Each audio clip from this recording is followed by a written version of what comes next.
Это новости экономики. В студии Иван Лазаренко. Президент России Владимир Путин подписал закон, который освобождает от уплаты налога на доходы физических лиц сразу несколько категорий россиян. Платить налог больше не будут пострадавшие в результате стихийных бедствий, терактов и других чрезвычайных ситуаций. Послабление распространяется и на семьи пострадавших. Кроме того, от НДФЛ освобождаются доходы россиян, которые сдавали в аренду свое жилье пострадавшим при терактах и чрезвычайных ситуациях, если оплата производилась в пределах сумм, полученных ими для аренды из госбюджета. Накануне стало известно, что от НДФЛ освободили также студентов и аспирантов, получающих материальную помощь в размере не более 4000 рублей в год. Речь идет о деньгах, которые выплачивают вузы или колледжи.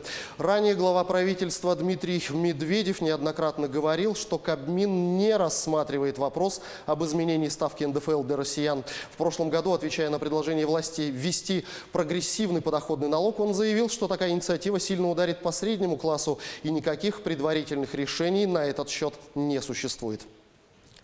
Президиум комиссии правительства по цифровому развитию одобрил подготовленную Росстатом концепцию создания цифровой аналитической платформы к 2024 году. В число предложений статистического ведомства входит полная ликвидация форм статистической отчетности и объединение системы сбора статистики.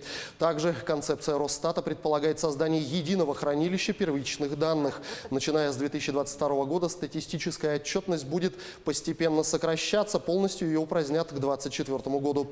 В общем, Росстат планирует переориентироваться на более широкую аудиторию.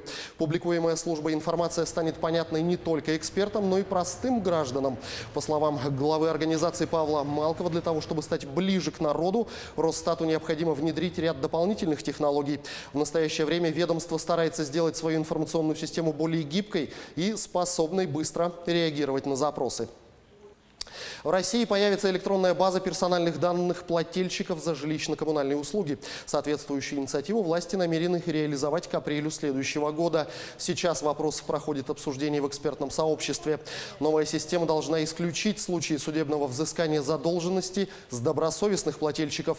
С октября в Россию вступит в силу закон, предписывающий подавать иски в арбитражные суды только с указанием идентификационного номера ответчика, в качестве которого могут выступать номер паспорта или СНИЛС. Новая база данных сможет стать одним из способов идентификации неплательщиков, отмечают юристы. При этом пока не определено точно, какая информация будет присутствовать в базе. По данным министра строительства и ЖКХ Владимира Якушева, общая задолженность россиян за коммунальные услуги составляет на сегодня 800 миллиардов рублей.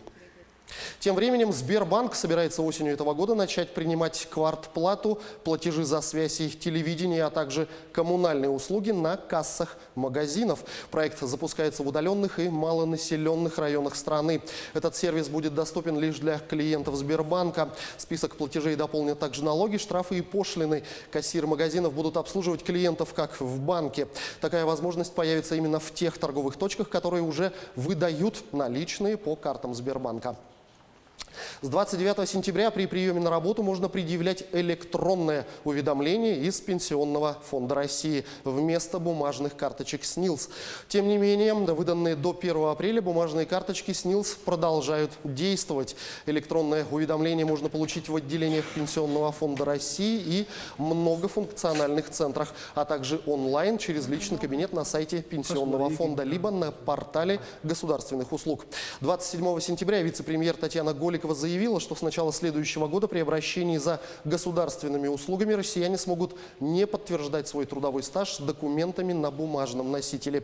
По ее словам, сведения о трудовой деятельности и трудовом стаже будут доступны специалисту госучреждения через систему электронного документооборота. На этом у меня пока все. Оставайтесь в курсе экономических событий на Якутия 24.